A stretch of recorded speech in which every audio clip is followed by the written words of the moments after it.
வணக்கம். காலத்தின் குரல் நிகழ்ச்சிக்கு உங்களை அன்போடு வரவேற்கிறோம். ஜிஎஸ்டி என்று சொல்லக்கூடிய சரக்கு மற்றும் சேவை வரி என்பது நாடு முழுமைக்கும் ஒரே மாதிரியான வரி விதிப்பு வரக்கூடிய 1ஆம் தேதியிலிருந்து அமலுக்கு வரப்போகிறது. ஒரே நாடு ஒரே வரி என்று இது அறிமுகப்படுத்தப்படுகிறது. சுதந்திர இந்தியாவில் பொருளாதார சீர்திருத்த நடவடிக்கைகளுக்கு பிறகு நடக்கிற மிகப்பெரிய பொருளாதார சீர்திருத்த நடவடிக்கை இது என்றும், வரி சீர்திருத்தத்தை பொறுத்தவரையிலும் மிக பிரம்மாண்டமான அளவிலான ஒரு நடவடிக்கை இது என்றும் வர்ணிக்கப்படுகிறது. வணிகர்கள், பொதுமக்கள், அரசு தரப்பினர், தொழில்துறையினர் என பல்வேறு தரப்பினருக்கும் இது தொடர்பான சந்தேகங்கள், அச்சங்கள், புரிதல்கள் என்ற பல்வேறு கேள்விகள் இருந்து கொண்டே இருக்கின்றன. பொதுமக்களுக்கு தாங்கள் வாங்கக்கூடிய பொருளினுடைய விலை உயருமா குறையுமா என்பது அவர்களுடைய கவலை. அரசாங்கத்திற்கு தன்னுடைய வரி வருமானம் என்பது குறையுமா அதிகரிக்குமா என்பது அவர்கள் கவலை.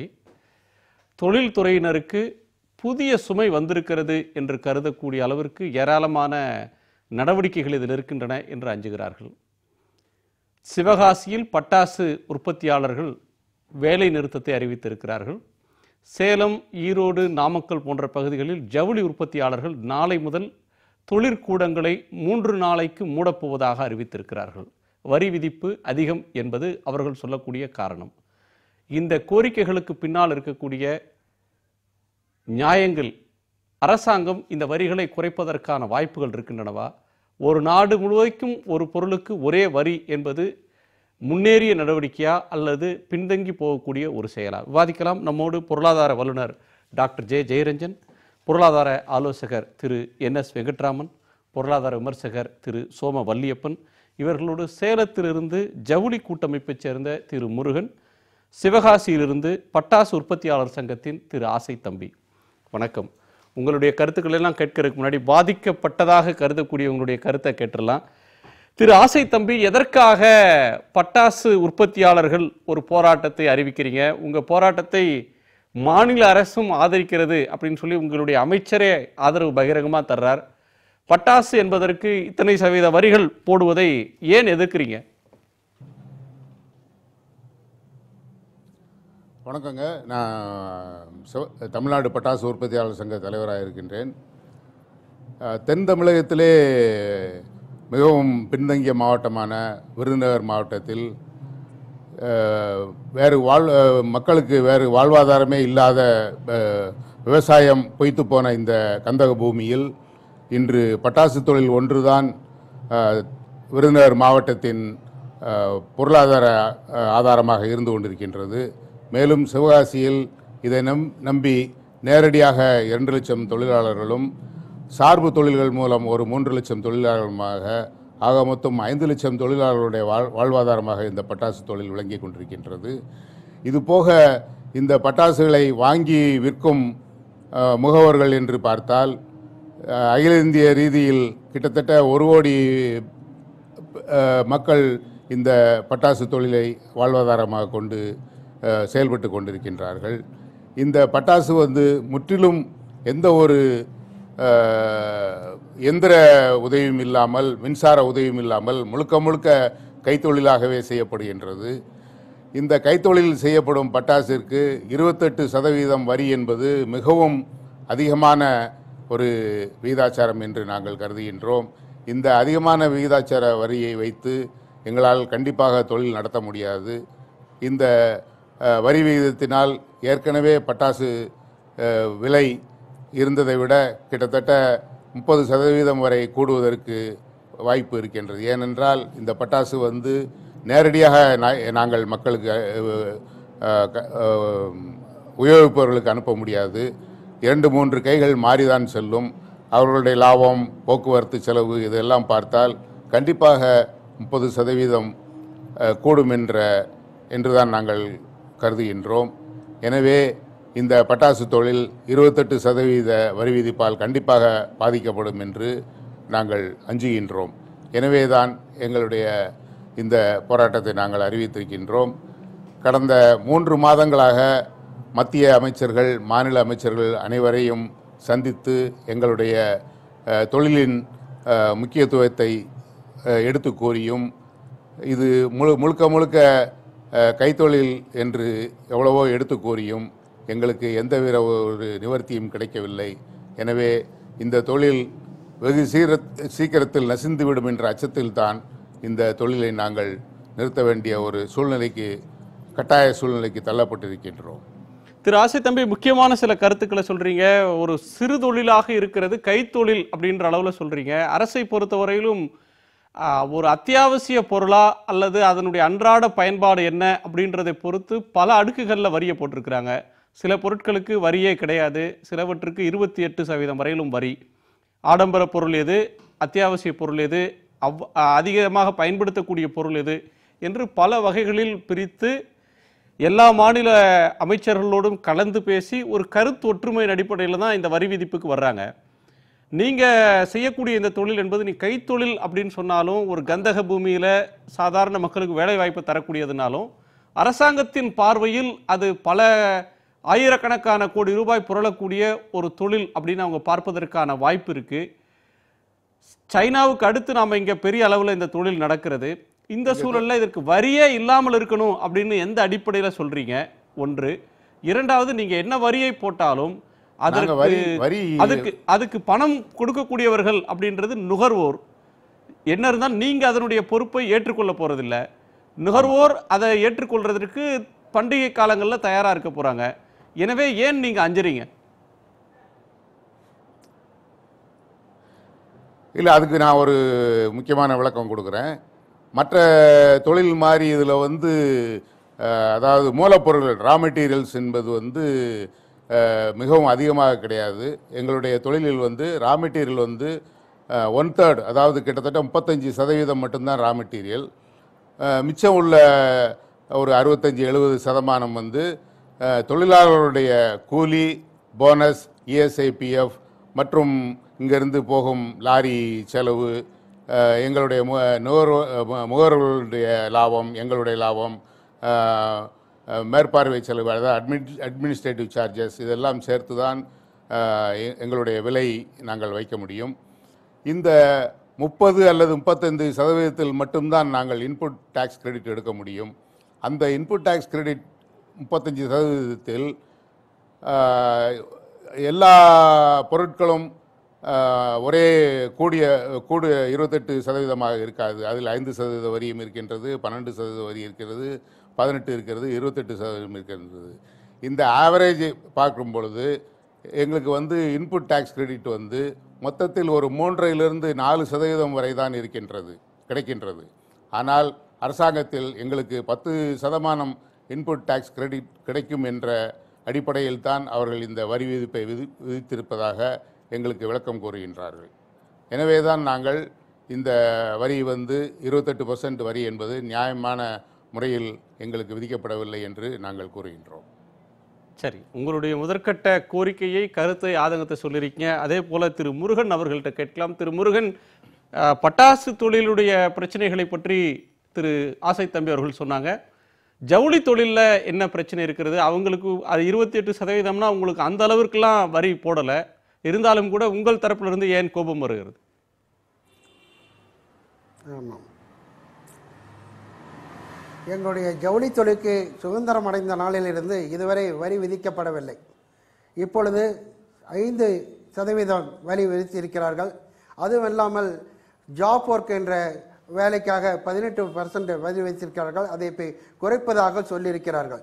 ஆனால் ஒரு நூலிலிருந்து நூலுக்கு வரி, அதுக்கு அடுத்தது நூலை வைண்டிங் செய்வதற்கும், வார்ப்பிங் செய்வதற்கும், சைசிங் செய்வதற்கும் வரிகள், ஒவ்வொரு இடத்திலும் வரிகளை செலுத்த வேண்டிய கட்டாயம் இருக்குது. அதற்கு பின்னாலே அதை துணியாக நெய்து வந்த பிறகு அதற்கு பிரிண்டிங், மற்ற அதற்காக ஜாப் ஒர்க் செய்ய வேண்டும். இது மாதிரி பல இடங்களிலே வரி செலுத்தும் பொழுது இதுவரை வரி விதிக்கப்படாத ஒரு பொருளுக்கு வரி விதிக்கப்படும் பொழுது நிச்சயமாக விலை உயர்வு ஏற்படுகிறது.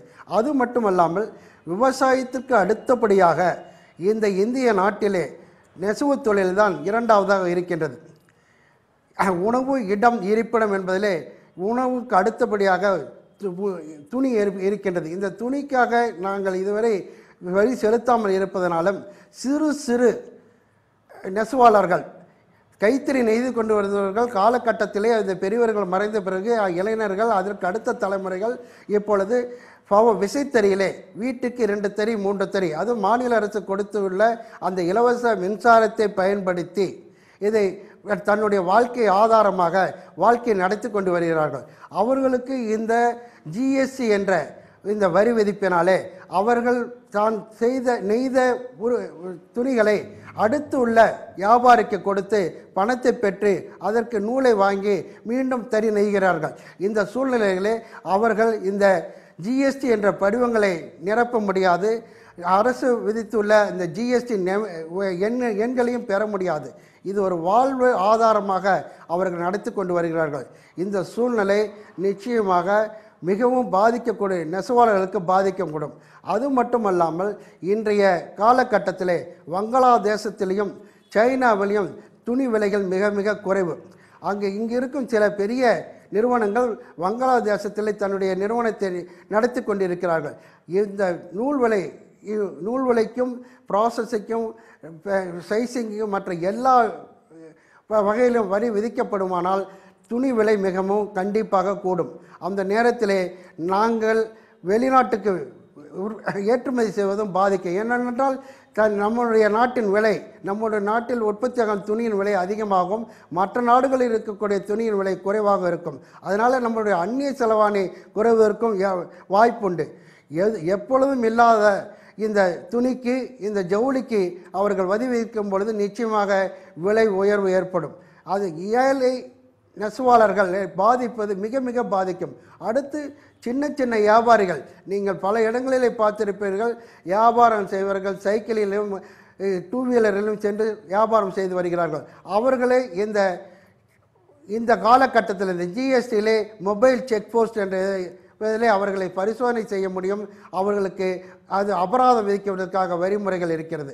அதனால் இந்த படிவங்கள் மாதம் 3 முறை செய்ய வேண்டிய அந்த சூழ்நிலையும் கட்டாயம் ஏற்படுகிறது.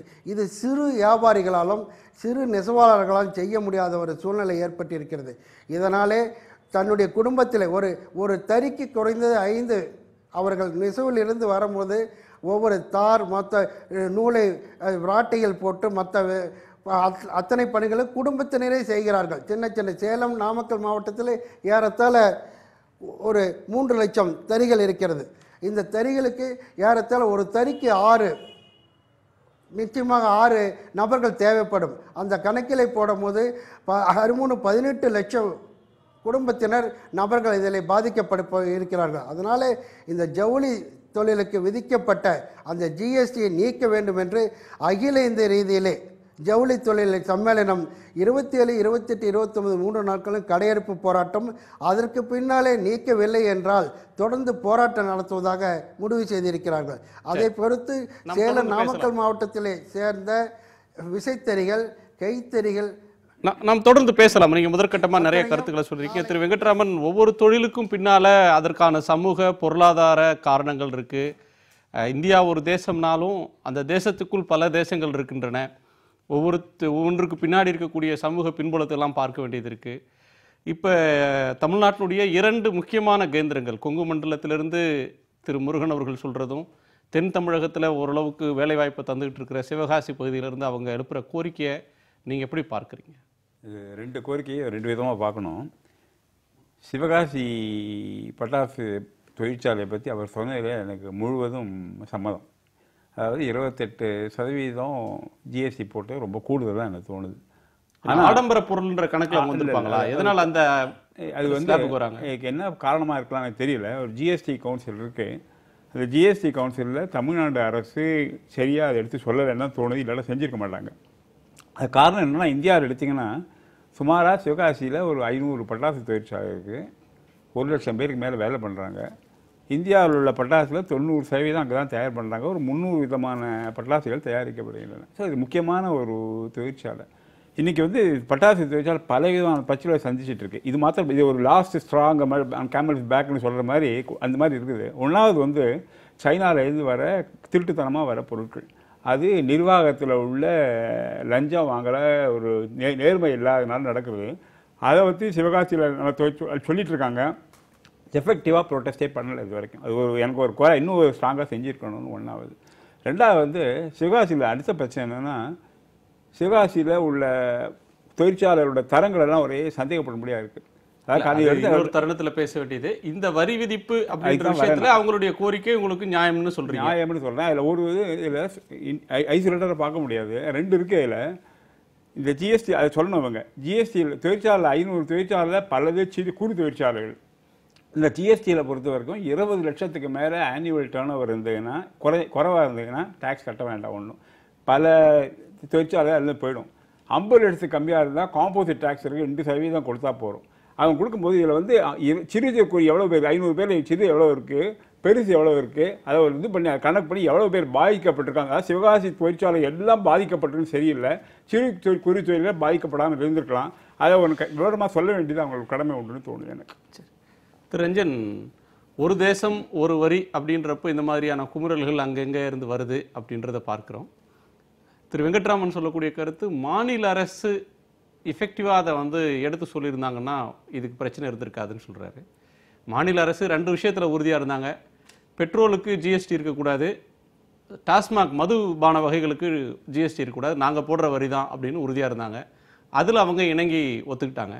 மற்ற பொருட்களில் மாநில அரசு எஃபெக்டிவாக இன்னும் பண்ணியிருந்திருக்கணும் அப்படின்னு இதை பார்க்கணுமா, அல்லது இந்த ஜிஎஸ்டி விதிமுறைகள் அப்படின்றதே இந்தியா முழுமைக்கும் ஒரு வரி அப்படின்ற ஒன்றிலே இந்த சிக்கல்கள்லாம் வர்றது தவிர்க்க முடியாதுன்னு பார்க்கணும்? இந்த ஜிஎஸ்டி பற்றி பேசும்போது ஃபஸ்ட்டு நம்ம இந்த அரசனுடைய போக்குகள் எப்படி இருக்குன்னு நம்ம பேசணும் இல்லையா? இப்போ நீங்கள் கேட்குறீங்க, சார் சொல்கிறாரு, அவங்களும் சொன்னாங்க. இப்போது ஜிஎஸ்டிக்கு ஒரு கவுன்சில் வச்சுருக்கிறாங்க. அதை என்ன சொல்கிறாங்க அப்படின்னு கேட்டிங்கனாக்கா, இந்த 14th ஃபினான்ஸ் கமிஷன் வந்தபோது இந்த டெவல்யூஷன் இருக்குல்ல, அதாவது மத்திய அரசுலேருந்து பகிர்ந்தளிக்கக்கூடிய நிதி பகிர்வுக்கான ஃபார்முலாலாம் வரும்பொழுது இது ஒரு ஃபெடரல் கோஆபரேட்டிவ் ஃபெடரலிசனுடைய உச்சம் அப்படின்னு சொல்லி அதை பாராட்டிகிட்டு இருந்தோம். அதுக்கு அடுத்தது என்ன நடந்தது அப்படின்னு கேட்டிங்கன்னா, இந்த ஜிஎஸ்டி கவுன்சில் என்ன சொல்கிறாங்கன்னாக்கா, இந்திய வரலாற்றிலே இல்லாத முதல் முறையாக எல்லா ஃபினான்ஸ் மினிஸ்டரும் யூனியனுடைய ஃபினான்ஸ் மினிஸ்டர் அவங்க எல்லாரும் ஒன்றா உட்காந்து அதை தீர்மானம் பண்ணுறாங்க. இது நம்மளுடைய ஃபெடரல், அதாவது கூட்டாட்சி தத்துவத்தினுடைய ஒரு உச்சகட்டமான ஒரு சாதனை இது அப்படின்னா அதை பற்றி வெளியில் எல்லாரும் எழுதுகிறாங்க, பேசுகிறாங்க. அரசும் அதை சொல்லுது, இது ஒரு பிரமாதமான ஒரு விஷயம், இதை நம்ம வரவேற்கணும், அதனால் நீங்கள்லாம் இது ரைட்டு, அதெல்லாம் இருக்கட்டும். இப்போது இந்த ஸ்டேட், அதாவது மாநில அரசுகளுடைய நிதி அமைச்சர்கள் அதில் உறுப்பினர்கள், அதில் பல தடவை கூடி வெவ்வேறு எத்தனையோ வருஷமாக பேசிகிட்டு இருக்கிறாங்கன்னு வச்சுங்க. பேசிகிட்டு இருக்கும்பொழுது இப்போ தமிழ்நாடு இப்போ இந்த 2 தொழில் இருக்குது, அது மாதிரி பல தொழில்கள் பாதிக்கப்பட போகுது. இப்போ இதில் இருக்கக்கூடிய நிதி அமைச்சராக இருக்கக்கூடியவர் அல்லது நிதி செயலாளரோ யார் அந்த மீட்டிங் போகிறாங்களோ, போகும்பொழுது அங்கே என்ன ரெப்ரசன்ட் பண்ணாங்க, எங்கள் தொழில் இதெல்லாம் தொழில், நீங்கள் இதை ப்ரப்போஸ் பண்ணுறீங்க, இதை முன்வைக்கிறீங்க, அதனால் எங்களுக்கு இந்த பாதிப்பு வரும் அப்படிங்கிறத அவங்க இப்போ ரெப்ரசன்ட் பண்ணாங்களான்னு நமக்கு தெரியாது. அதே மாதிரி இது மாதிரி ஜிஎஸ்டி வரப்போகுது, ரோல் அவுட் டேட் அவங்களுக்கு தெரியும், இந்த தொழில் எதெல்லாம் பாதிக்கப்படும் அப்படின்னு சொல்லி நம்ம தொழில் முனைவர்களை சந்தித்து அதை பற்றி எதாவது பேசினாங்களா, அல்லது தொழிலாளர்களை கூப்பிட்டு இந்த மாதிரி ஜிஎஸ்டி வரப்போகுது, நீங்கள் என்னென்ன மாதிரிலாம் பாதிக்கப்படுவீங்க, உங்களுக்கு என்ன மாதிரி பாதுகாப்பு இருந்தாக்கா நீங்கள் இந்த டிரான்சிஷன், அதாவது இந்த மாறுற காலத்துக்கு ஒரு சிக்கல் இல்லாமல் மாற முடியும் உங்களால் அப்படிங்கிறத அவங்கள்ட்ட இந்த ஆலோசனை கேட்டாங்களா? அந்த ஆலோசனை எல்லாத்தையும் ஒருங்கிணைச்சு அதை கொண்டு போய் அவங்களுடைய பேப்பர், ஸ்டேட்டஸ் பேப்பரை கொண்டு போய் அங்கே ஒன்றிய அரசு நடத்தக்கூடிய மீட்டிங்கில் போய் பேசினாங்களா? அதெல்லாம் எதுவும் இருக்கிற மாதிரி எனக்கு தெரியல. அது மாதிரி இருந்ததுனாக்கா இப்போ இவங்கெல்லாம் அந்த மாதிரி ஒரு இது பண்ண வேண்டியதில்லை. இப்போ நம்ம ஜவுளி ஆலை தொழிலினுடைய திரு முருகன் அவர்கள் சொல்லும்போது என்ன சொன்னாங்க அப்படின்னு கேட்டிங்கனாக்கா, கட்டிடத் தொழிலுக்கு அடுத்தபடியாக விவசாயம் ஃபஸ்ட்டு, 2வது கட்டிடத் தொழில், 3வது மிகப்பெரிய வேலைவாய்ப்பு வழங்கக்கூடியது அந்த இதுதான் சொன்னாங்க, இது ஜவுளி தொழில். அது உண்மை தான். அதில் என்ன பெரிய ஒரு சிக்கல் அப்படின்னு கேட்டிங்கனாக்கா, ஜவுளி தொழிலில் கிட்டத்தட்ட 90% அமைப்பு சாராத தொழிலில் தான் இருக்குது. அது அமைப்பு சாரா தொழிலில் இருக்கும்போது என்ன ஆகுது அப்படின்னு கேட்டிங்கன்னா, இப்போ ஜிஎஸ்டி எப்படி புரிஞ்சுக்கணும் அப்படின்னு கேட்டிங்கன்னா, அது ஒரு சங்கிலி தொடர், ரைட்டா? இப்போது ஒரு இடத்துல நூல் வாங்குறதுலேருந்து கடைசியாக நம்ம நீங்கள் ஒரு சட்டை வாங்குறீங்கன்னு வச்சுங்க, நீங்கள் சட்டை வாங்கும்போது செலுத்தக்கூடிய வரை நூல் வாங்குற வரைக்கும் போகணும். அதில் தொடர் வரிசையாக போனால் மட்டும்தான் யார் எங்கெங்கே வரி செலுத்திருக்காங்களோ அவங்க ஏற்கனவே அவங்க கட்டின வரி அவங்க திரும்ப எடுக்க முடியும், இல்லைன்னா எடுக்க முடியாது. அதுதான் அதனுடைய தத்துவம். அதுமாதிரி வரும்போது என்ன ஆகுது அப்படின்னு கேட்டிங்கன்னா, பாதி முக்கால்வாசி தூரம் அது எதுலேயுமே வராது. எதில் வராது? வரி செலுத்திலே வராது. ஏன்னா இது எல்லாமே முறை சாராமல் நடந்துகிட்டு இருக்குது அப்படின்னு சொன்னால் அது யோக்கியமாக அயோக்கியத்தனமா அப்படிலாம் நம்ம பேசலை. அது பாரம்பரியம்னு சொல்லலாம். பாரம்பரியம் மட்டும் இல்லை, ரொம்ப சிறு தொழில். அது ரைட்டா? இப்போ அவங்க சார் சொன்னாங்கல்ல, இது மாதிரி 2 தறி வச்சுருப்பாங்க, 1 தறி வச்சுருப்பாங்க. ரெண்டாவது வந்து என்னென்னு கேட்டிங்கன்னா, அவங்க நேரடியாக சந்தைக்காக உற்பத்தி பண்ண மாட்டாங்க. ஒரு பெரிய நிறுவனம் இருக்கும், அவங்களுக்காக உற்பத்தி பண்ணி கொடுப்பாங்க. இப்போ நம்ம பார்க்கக்கூடிய மிகப்பெரிய நிறுவனங்கள், ஜவுளி நிறுவனங்கள் எல்லாமே அவங்கள்ட்ட சொந்த ஆலைகள்லாம் வச்சு பண்ணுறதுங்கிறதுல ரொம்ப ரொம்ப குறைச்சலாக நிறைய ஜாப் ஒர்க் தான். இப்போ நம்ம பார்த்துருக்கோம், நீங்கள் திருப்பூரில் வேலை போய் பார்த்துருப்பீங்க, நான் திருப்பூரில் ஆராய்ச்சி பண்ணி பார்த்துருக்கேன். நிறைய 95% 98% வந்து பல சிறு தொழில்களில் வந்து செய்யக்கூடிய உற்பத்தியை ஒருங்கிணைச்சு இவங்க உள்ளே கொண்டு வந்து அல்லது அதை வந்து கொள்முதல் பண்ணி ஒரு பிராண்டில் கொண்டு வந்து விற்றுக்கிட்டு இருப்பாங்க. இப்போ அந்த மாதிரி ஒரு பேட்டர்ன் இருக்குல்ல, ஒரு அமைப்பு, அந்த அமைப்பு தான் வந்து என்ன ஆச்சுன்னு கேட்டிங்கன்னா, இவ்வளவு விலை குறைவாகவும் இவ்வளோ எஃபிஷியண்ட்டாகவும் திறனோடையும் வந்து உங்களால் வந்து இந்த இதை கொடுக்க முடிச்சுது. அதுக்கு சில விலைகள்லாம் இருக்குது, அந்த விலையெல்லாம் நம்ம கொடுத்துட்டு தான் இருக்கோம். அது வந்து என்வாயர்மெண்ட்டை டேமேஜ் பண்ணணும்னு சொல்லுவோம், இல்லை லேபருக்கு போதுமான சம்பளத்தை கொடுக்கணும்னு சொல்லுவோம், அதெல்லாம் இருக்குது. ஆனால் இது வந்து அதனுடைய பாசிட்டிவ் சைடு, அதை நம்ம ஒரு இதாக பார்க்க வேண்டியது. அப்போது அதெல்லாம் வந்து இதில் அடிபட்டு போகுது. என்ன சொல்ல வரேன் அப்படின்னு கேட்டிங்கன்னா, நம்ம இந்திய பொருளாதாரத்தில் கிட்டத்தட்ட 60% 70% வரைக்கும் வந்து எப்படி இயங்கிட்டு இருக்குன்னாக்கா அமைப்பு சாராத உள்ளே தான் இயங்கிட்டு இருக்குது. இதுக்கு என்ன யார் காரணம், என்ன பொறுப்பு, சட்டத்திட்டம் பொறுப்பா, ஏன் அப்படி இயங்கிட்டு இருக்கோம் அப்படிங்கிறதுலாம் வந்து மிகப்பெரிய கேள்வி. அதெல்லாம் இப்போ உட்காந்து விவாதிக்க முடியாது. அப்ஜெக்டிவான சூழ்நிலை அதுதான். அதாவது பிரத்யட்சமான சூழ்நிலை அப்படின்னு சொன்னீங்கன்னாக்கா அவ்வளோ பெரிய அமைப்பு வந்து அமைப்பு உள்ளே இல்லை. அமைப்பு உள்ளே இல்லாத ஒரு இடத்துல 6 மாதத்துக்கு மட்டும் தான் நீங்கள் என்ன பண்ணுறீங்க அப்படின்னு கேட்டிங்கன்னாக்கா டிமானிட்டைசேஷன் ஒன்று கொண்டு வரீங்க. டிமானிட்டைசேஷன் கொண்டு வந்து மிகப்பெரிய ஒரு சிக்கலை உருவாக்கணும். இப்போது வேலை வாய்ப்பும் பெருகலை, வேளாண் துறையிலையும் வந்து போதுமான நாட்டில் வச்சுக்க முடியல. அப்போ இங்கே வேலை வரணுன்னாக்கா இருக்கிற இந்த மாதிரி ஒரு அவன் ஏதாவது ஒரு சின்ன சின்ன வேலை செஞ்சுட்டு இருக்கிறான்ல, அதையும் வந்து ஒடுக்கிற மாதிரி ஒரு சிஸ்டத்தை கொண்டு வரும்பொழுது எப்படி வந்து அது இந்த மாதிரி குமுறல்கள் வராமல் எப்படி இருக்கும்? ஒரு நாடு ஒரு வரி அப்படிங்கிற வந்து பெரிய உயர்ந்த கொள்கையாக இருக்கலாம். ஆனால் அதனால் மக்கள் எந்த மாதிரி மக்கள்லாம் பாதிக்கப்படுறாங்க, அந்த பாதிப்புக்கு நீங்கள் என்ன பொறுப்பெடுத்துக்க போகிறீங்க அப்படிங்கும்பொழுது தான் நீங்கள் கேட்ட கேள்வி வருது. என்ன கேள்வி வருதுன்னு கேட்டிங்கனாக்கா, அரசுகள் என்ன செய்யுது அப்படின்னு கேட்டிங்கன்னா, ஏன் வந்து பணம் வந்து கருப்பு பணம் வரி செலுத்தாதவனு நாங்கள் அதை பண்ணுவோம் இதை பண்ணுவோம், அவனை தெருவில் நிற்க வைப்போம் எல்லாம் சொல்கிறீங்க, பிடிச்சி ஜெயிலில் போடுவோன்னு சொல்கிறீங்க, அவனுக்கு பெனால்ட்டி போடுவோம்லாம் சொல்கிறீங்க. அவ்வளோ தார்மீகம் உங்களுக்கு இருக்குல்ல, அந்த தார்மீகம் எங்கேருந்து வருது? அரசுக்கு வந்து ஒவ்வொரு குடிமகனும் வந்து வரி செலுத்தணுங்கிறதுலேருந்து வருது. அதே மாதிரி தார்மீகம் அரசுக்கு இருக்க வேண்டாமா? அரசு என்ன செய்யணும் அப்படின்னு கேட்டிங்கன்னா, ஜிஎஸ்டின்னு ஒன்று கொண்டு வரீங்க. ஜிஎஸ்டி நியாயப்படி பார்த்தா ஒரே ஒரு வரி தான் கொண்டு வரணும். அப்போ தான் அது ரொம்ப எஃபிஷியண்ட்டாக வேலை செய்யும். இவங்க 6 ஸ்லாப் வச்சுருக்காங்க 1. ஆனால் 2 பேருக்கும், அதில் மாநில அரசும் சரி ஒன்றிய அரசும் சரி, 2 பேருக்கும் ரொம்ப கன்வீனியண்ட்டாக ரொம்ப வசதியாக பெட்ரோலிய பொருட்களையும் சாராயத்தையும் வெளியே வச்சுட்டாங்க. சாராயம் வந்து கான்ஸ்டியூஷனில் பிரச்சனை இருக்குது, அதனால் அதுக்கு தனியாக கான்ஸ்டியூஷன் அமெண்ட்மெண்ட், அதாவது சட்டத்திருத்தம் கொண்டு வந்தால் தான் கொண்டு வர முடியுங்கிறது ஒரு ஆர்குமெண்ட். சரி, அதுக்கு அது இருந்துட்டு போகுது. ஆனால் பெட்ரோலியம் பொருட்களை ஏன் உள்ளே கொண்டு வரல? நீங்கள் பெட்ரோல் பொருட்கள் கொண்டு வந்தீங்கன்னாக்கா 45% அதிகபட்சமாக, அது லக்ஸுரி நீங்கள் கன்சிடர் பண்ணிங்கன்னா எல்லோரும் சிரிப்பான், சிரிச்சா கூட பரவாயில்லன்னு நீங்கள் செஞ்சீங்கன்னா கூட 40% போடலான்னு வச்சுங்களேன். ஆனால் நீங்கள் என்ன பண்ணிட்டுருக்கீங்க, இப்போ கிட்டத்தட்ட 100% வரி வசூல் பண்ணிட்டுருக்கீங்க. அதை மட்டும் 2 பேர் ஒன்றா சேர்ந்துட்டு என்ன பண்ணிட்டாங்கன்னு கேட்டிங்கனாக்கா அதுக்கு வெளியில் வச்சுட்டாங்க. அதுக்கு வெளியில் வச்ச பிறகு ஜிஎஸ்டி பற்றி பேசுகிறதுக்கு இவங்க என்ன இப்போ வந்து எல்லாம் ஒரே நாடு ஒரே வரி, எல்லோரும் உள்ளவங்க, நாடு அப்போ தான் முன்னேறும் அப்படின்னு சொல்கிறதுல என்ன நியாயம் இருக்குன்னு எனக்கு. பாண்டிச்சேரியில் பெட்ரோல் டீசலுக்கு ஒரு விலை, ஹரியானாவில் ஒரு விலை, டெல்லியில் ஒன்று, மும்பையில் ஒன்று, தமிழ்நாட்டில் ஒன்று, இந்த எந்த வரம்புக்கும் 28% வரம்புக்குள்ளெல்லாம் இது வரவே போகிறதில்ல. 28% இல்லை, ஏற்கனவே வரி வசூல் பண்ணுறது. லேண்டிங் காஸ்ட் எவ்வளவு, இவங்க போடுற டேக்ஸ் எவ்வளவு, நம்ம பே பண்ணுற டேக்ஸ் எவ்வளோ, இது ப்ரைஸ் எவ்வளவு. இப்போ வந்து பேரல் வந்து $120 விற்றுட்டு இருந்த போது கொடுத்த விலையோட இப்போ கூட கொடுக்குறோம். இப்போ வந்து $50 கீழே வந்துருச்சு க்ரூட் ஆயில். இப்போ வந்து உங்களுக்கு லேண்டிங் காஸ்ட் அதிகமாக இருக்கா, அல்லது வந்து ரிஃபைனிங் காஸ்ட் அதிகமாக இருக்கா, அல்லது மார்ஜின் அதிகமாகி கொடுத்துருக்கீங்களா? எதுவுமே இல்லை. என்ன பண்ணியிருக்காங்க அப்படின்னு கேட்டிங்கனாக்கா, விலை குறைய இவங்க டேக்ஸ் ரேட் அதிகமாகிக்கிட்டே போய் அதுலேருந்து வரக்கூடிய வருமானம், இப்போ ஒவ்வொரு மாநில அரசுகளும் 40% வருமானம் வந்து பெட்ரோலியம் ப்ராடக்ட்ஸ்லேருந்து வந்துட்டு இருக்கு. மத்திய அரசு வந்து பிரமாதமான ஒரு வருமானம் அதுக்கு. அதோடைய வருமானம் எத்தனை பங்கு பெருகிருக்கு இப்போ வந்து 5-6 வருஷத்தில் பெட்ரோலியம் ப்ராடக்ட்ஸ்லேருந்து. அப்போது ஜிஎஸ்டியை பேசுகிறதுக்கு நமக்கு நியாயம் கற்பிக்கக்கூடிய அரசு அது நியாயமாக நடந்துக்குதா? அது நியாயமாக நடந்துக்கலையே. ஒரே நாடு ஒரே வரி அப்படின்னு சொல்கிற அரசு அதுக்கான தார்மீக நம்மளை வந்து இருக்க சொல்லுது. என்ன சொல்லுது, நீ வந்து ஒரே வரி தான் செலுத்த போகிற, அதனால் இருக்கக்கூடிய சிரமங்கள் எல்லாம் வந்து நீ எடுத்துக்காத அப்படின்னு நம்மளை சொல்லுதே தவிர, ஒன்று யார் வந்து கீழே வந்து அவனே ஏதோ பொழைச்சிட்டு போயிட்டுருக்கான், ஆர்கனைஸ் சிஸ்டத்துக்குள்ளே இல்லாமல் இருக்கான் அப்படிங்கிறத பார்க்குறதுக்கு உண்டான பார்வை இல்லை. ரெண்டாவது வந்து சரி அப்படியே நீ வந்து அவ்வளோ தார்மீகமாக நீ எல்லாம் உள்ளே வந்துடணும், நீ எல்லாத்தையும் டேக்ஸ் கட்டணும், எல்லாத்தையும் லைனில் வந்துடணும்னு சொல்லக்கூடியது சரின்னு வச்சுக்குவோம். அப்படின்னு சொன்னால் நீ நடந்துக்கிறியா அந்த மாதிரி? அரசே அது மாதிரி நடக்கும் பொழுது அரசுக்கு என்ன தார்மீகம் இருக்கு நீயுமான்னு சொல்கிறதுக்கு? ஒரு அடிப்படையான கேள்வி எழுப்புறீங்க திரு வள்ளியப்பன், உங்கள் பார்வை. இப்போ வந்து ஜிஎஸ்டிங்கிறது ஒரு மிகப்பெரிய மாற்றம். இந்த மாற்றம் வந்து நீங்கள் தொடக்கத்தை சொன்னது போலையும், திரு ஜெயரஞ்சன் ஐயா மற்றவங்க சொன்னது போலையும் பலரையும் தொட்டு செல்லுகிற ஒரு விஷயம் இல்லை, பலரையும் வந்து ஒரு பெரிய நிர்பந்தத்துக்குள்ளாக்குற ஒரு பெரிய மாற்றம். இந்த மாற்றம் தேவையான்னு நிறைய டிஸ்கஸ் பண்ணோம். இந்த மாற்றம் வந்து இப்போது இந்த வரியெல்லாம் வசூலித்து இந்த அரசாங்கம் என்ன செய்ய போகிறது, அரசாங்கம் இவ்வளோ வரி வசூலிப்பதற்கான நோக்கம் என்ன, இன்றைய தேதியில் வந்து எல்லா மக்களும் சரியாக வரி கட்டுகிறார்களா? நாம் பெரும்பாலும் என்ன சொல்லுவோம், நேர்முக வரி இன்கம் டேக்ஸ் கட்டுறவங்க கம்மி என்று சொல்லுவோம்.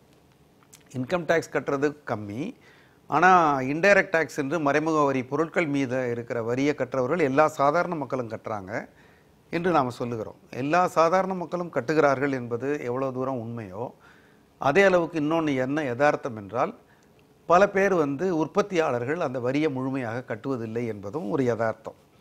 இப்போ இந்த ஜிஎஸ்டி வந்து இது போல வரி கட்ட வேண்டிய வரியை கட்டாமல் இருக்கிறவர்களை கட்ட வைக்கிற ஒரு மிகப்பெரிய ஏற்பாடு இந்த ஜிஎஸ்டி. வரி வலைக்குள் கொண்டு வருவது எல்லாரும். ஆமாம். இப்போ இவங்க முனைவர் இவங்க ஐயா சொன்ன மாதிரி, ஜெயரஞ்சன் ஐயா சொன்ன மாதிரி, இப்போது சில பேர் வந்து இப்போ ஜிஎஸ்டினுக்குள்ளார வந்துடுவாங்க, இப்போ கூட சில பேர் வராமல் இருக்கலாம் என்று முயற்சிப்பாங்க. இப்போது ஒரு புள்ளி கோலம் மாதிரி ஒரு 4 புள்ளி வச்சுருக்கோம், கடைசியில் இந்த புள்ளி எல்லாத்தையும் கோர்ட்டில் இணைச்சிருவாங்க.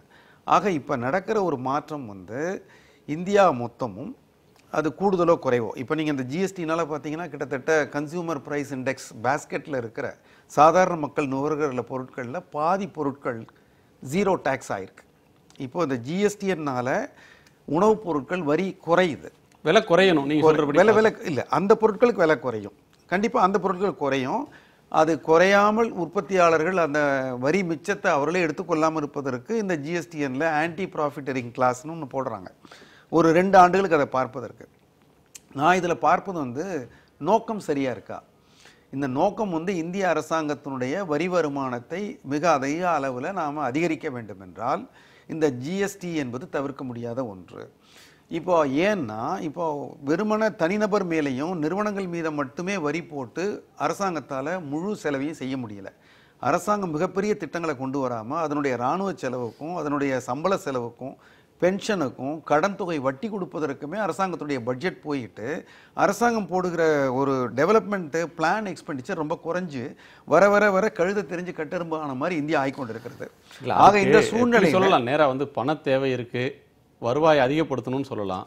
ஆனால் அதை சொல்லாமல் அத்தியாவசிய பொருளோட விலை குறையும் அப்படின்றதும் நாடு முழுக்க ஒரே வரி அப்படின்னு சொல்றதும் அதை தன்னோட வரி வருவாயை பெருப்பதற்கு அரசு எடுக்கிற முயற்சி இது இல்லை அப்படின்னு மக்கள் புரிஞ்சுக்க கூடாதுன்றதுக்கு சொல்ற வார்த்தைகளான்ற கேள்வி இருக்கு. அரசு வேறு மக்கள் வேறு என்கிற ஒரு பார்வையே மக்களிடம் தொடர்ந்து திணிக்கப்படுது. மக்களுடைய கார்ப்பரேட் வரியை வந்து இருந்த வரியை குறைக்கிறாங்க.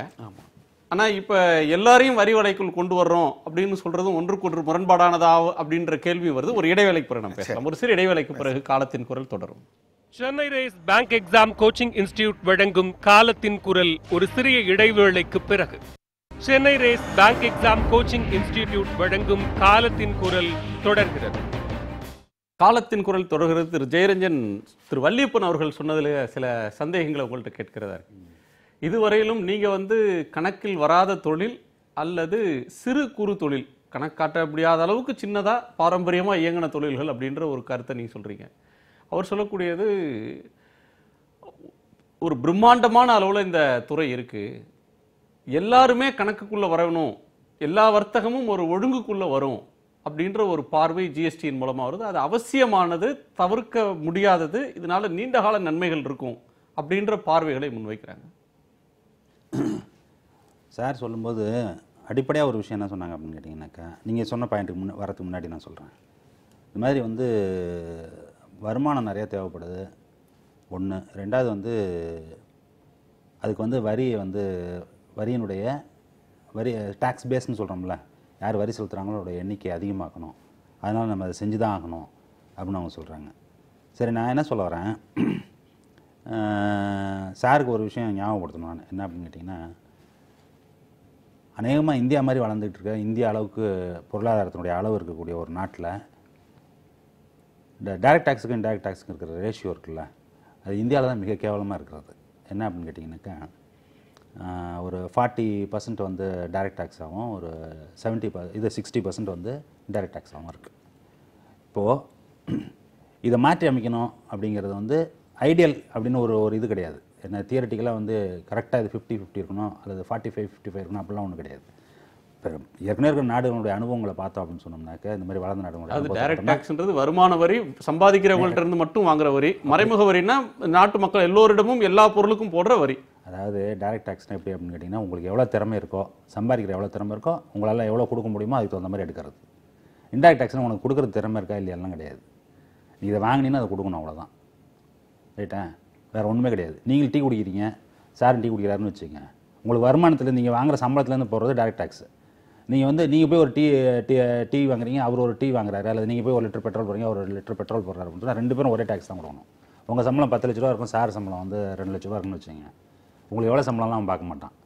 அல்லது உங்கள் டிரைவர் இருக்காருன்னு வச்சுங்க, அவருக்கு 15,000 ரூபா சம்பளம்னாக்கா அவர் போடுற பெட்ரோலுக்கும் அதுதாங்க வரி. அதுதான் இன்டைரக்ட் டாக்ஸ். இப்போ இந்த ஜிஎஸ்டியை பொறுத்த வரைக்கும் என்ன அப்படின்னு கேட்டிங்கனாக்கா, இது எல்லாம் மறைமுக வரி தான். இந்த மறைமுக வரியை வந்து ஸ்ட்ரெங்தன் பண்ணுறதுக்கு இவ்வளோ பெரிய நியாயத்தை வந்து கற்பிக்க வேண்டிய அவசியம் கிடையாது. வரி வருமானம் வேணும் அப்படின்னு சொன்னோம்னாக்கா, இன்னொன்று வந்து என்ன அப்படின்னு கேட்டிங்கன்னா, ஒன்று இந்த ரேஷியோ அப்படி இருக்குது மோசமாக இருக்குங்கிறது ஒன்று. இன்னொன்று வந்து என்ன அப்படின்னு கேட்டிங்கன்னா, முதல்ல டேக்ஸ் ரேஷியோவே ரொம்ப கம்மி இந்தியாவில். இவ்வளோ பெரிய பொருளாதாரத்துக்கு வந்து இவ்வளோ தேவை இருக்குங்கிறது உண்மை தான். ஆனால் டேக்ஸ் ரேஷியோ எவ்வளோ கம்மியாக வச்சுருக்கோம், 2 விஷயம் அதில் பார்க்கணும். ஒன்று வந்து டேக்ஸ் ரேஷியோ அதிகமாக்குறதுங்கிறது ஒன்று. டேக்ஸ் ரேஷியோ அதிகமாகுன்னு சொல்லும்போதே நான் வந்து ஜிஎஸ்டி வழியாக பண்ணுறேங்கிறது இருக்குல்ல, அது என்ன அப்படின்னு கேட்டிங்கன்னாக்கா, இந்த யாருக்கு எவ்வளோ கெப்பாசிட்டி இருக்கோ அந்த கெப்பாசிட்டியை விட்டுட்டு எல்லாத்தையும் வாங்குறது. அதனால் இது என்ன அப்படின்னு கேட்டிங்கனாக்கா, இது வந்து ரொம்ப ரெக்ரெசிவான ஒரு ஸ்டெப்பு. இது ஏன் நம்ம இப்படி சொல்ல வேண்டியதாக இருக்குது அப்படின்னு கேட்டிங்கனாக்கா, ஜிஎஸ்டிக்கு நீங்கள் இவ்வளோ கொடுக்குற இம்பார்ட்டன்ஸை நீங்கள் வந்து டைரக்ட் டேக்ஸ் கலெக்ட் பண்ணுறதுக்கு கொடுக்கணும். ஒன்று. ரெண்டாவது என்ன பண்ணுறோம் அப்படின்னு கேட்டிங்கனாக்கா, டைரக்ட் டேக்ஸில் வந்து எவ்வளோ குறைக்க முடியுமோ அதை குறைச்சிக்கிட்டே இருக்கோம். என்ன சொல்கிறோம் அப்படின்னு கேட்டிங்கன்னா, டைரக்ட் டேக்ஸை இதுக்கு இன்னொரு ஆர்குமெண்ட்டும் வச்சுருக்காங்க. என்ன அப்படின்னு கேட்டிங்கனாக்கா, ஜிஎஸ்டி வந்து வசூல் பண்ணுறது ஈஸி, டைரக்ட் டேக்ஸை எங்களால் வசூல் பண்ண முடியல. அது எவ்வளோ என்ன ஆர்குமெண்ட் இது? என்னால் வசூல் பண்ண முடியல, அதனால் நான் வந்து எவன் கிடைக்கிறான் அவன்கிட்ட போட்டு வாங்கிக்கோங்கிறது இருக்குல்ல. எப்படின்னா எல்லோரும் பெட்ரோல் பங்க் வந்து தான் ஆகணும், பெட்ரோல் எல்லோரும் போட்டு தான் ஆகணும், எவனும் தண்ணியை ஊற்றி ஓட்ட முடியாது வண்டியை, அதனால் அவன்கிட்ட போடுவேன் நான். அவன் சம்பளத்தை வாங்கி பாக்கெட்டில் வச்சுக்கலாம், அதை என்னால் கண்டுபிடிக்க முடியாது, அதனால் நான் அவனை விட்டுருவேங்கிறதுலாம் என்னால் ஆச்சுன்னு தெரில. ஒன்று. ரெண்டாவது வந்து கம்ப்ளைண்ட்ஸுக்காக அது பண்ணுறதுங்கிறத விட கான்ஷியஸாகவே பண்ணுறது. என்ன கான்ஷியஸாக பண்ணுறோம் அப்படின்னு கேட்டிங்கனாக்கா, டேக்ஸ் லாபம் குறைச்சிக்கிட்டே வரும் டைரக்ட் டேக்ஸை. ஒன்று. ரெண்டாவது வந்து இந்த பாருங்கள், நீங்கள் இருக்கிற நம்ம டைரக்ட் டேக்ஸ் பே பண்ணுற கெப்பாசிட்டியை பாருங்கள், பே பண்ணுறதே 3 பேர். அதில் நிறைய பேருக்கு வருமானம் என்னன்னு கேட்டிங்கனாக்கா 4 லட்சம் 3 லட்சம், அவனை தான் கம்பல்சரியாக பிடிச்சி உள்ளே வச்சுருக்கோம். மேலே இருக்கவனுக்குலாம் டேக்ஸ் லாபம் குறைச்சாச்சு, ரேட்டே குறைச்சாச்சு. கீழே இருக்கவனுக்கு தான் இருக்குது. கீழே இருக்கவன் நம்ம என்ன பண்ணுறோம்னா, வருஷம் அவனோட எக்ஸம்ஷன் அதிகமாகிக்கிட்டே போகிறோம் டேக்ஸ் பே பண்ணுறவனை. ஒன்று நான் என்ன சொல்கிறேன், ஒன்று இன்கம்னு வந்துன்னா 1 லட்ச ரூபாய்க்கு மேலே இருக்கவனால நாமினலாக ஒன்று வாங்கிக்கிங்க ஏதாச்சும். நீங்கள் வந்து எக்ஸம்ஷன் அதிகமாகிக்கிட்டே போகிறீங்க, மேலே இருக்கவனுக்கு ஸ்லேட்டை குறைச்சிக்கிட்டே வந்துடுங்க, எல்லாம் குறைச்சி வந்துட்டு டேக்ஸ் எங்களுக்கு வரலன்னு சொல்கிறேங்க. அப்போது இன்இக்வாலிட்டி வந்து நீங்கள் படிச்சிருப்பீங்க, என்ன படிச்சிருக்கீங்க, இந்தியாவில் வந்து இட்ஸ் ரேசிங் அஹெட். இந்த இன்இக்வாலிட்டி ரேஷியோ இருக்குல்ல, அது வந்து ஜஸ்ட் ரேசிங் அஹெட். 5 வருஷத்தில் எங்கேயோ போகுது, 10 வருஷத்தில் அதெல்லாம் தாண்டி எங்கேயோ போயிட்டுருக்கு. அதில் இன்னும் பார்த்தீங்கன்னாக்கா டாப் 2% எவ்வளோ வெல்த் இருக்குது, டாப் 1% வெல்த்னா ஒரு ஆவாசம் உணர்வு வளர்ந்துட்டு இருக்குது. அதெல்லாம் இங்கே கீழே இருக்கிறவனுக்கு வந்து குறைஞ்சிக்கிட்டே வருது. அப்போ இந்த மாதிரி சூழ்நிலையில் ஜிஎஸ்டி நீங்கள் எப்படி ஜஸ்டிஃபை பண்ணுவீங்க? ஒரு வார்த்தை அவர் சொன்னதுக்கு மட்டும் சொல்லிடுறேன். அவங்க சொன்னது, சார் சொன்னது ரைட் தான்.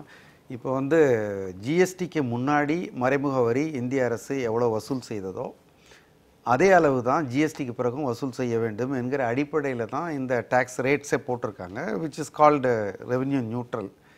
அப்படின்னா மறைமுக வரியினுடைய தொகையை அதிகரிப்பதற்காக ஜிஎஸ்டி கொண்டு வரவில்லை, வரி என்று ஒன்றை நாட்டில் வைத்து மறைமுகமா அதிகரிச்சிரும் அப்படின்ற மறைமுக வரியே. இப்போ பெரிய கம்பெனிஸினுடைய ரெப்ரசன்டேட்டிவ் எல்லாம் சொல்றது என்ன தெரியுமா, இது எல்லாரும் வரவேற்கிறாங்க, யூனிஃபார்மா நார்மல் இருக்கவங்களும் வரவேற்கிறாங்க. என்ன சொல்றாங்க அப்படின்னு கேட்டீங்கன்னா, இதனால் நிறைய பேர் டாக்ஸ் நெட்டுக்குள்ள வருவாங்க.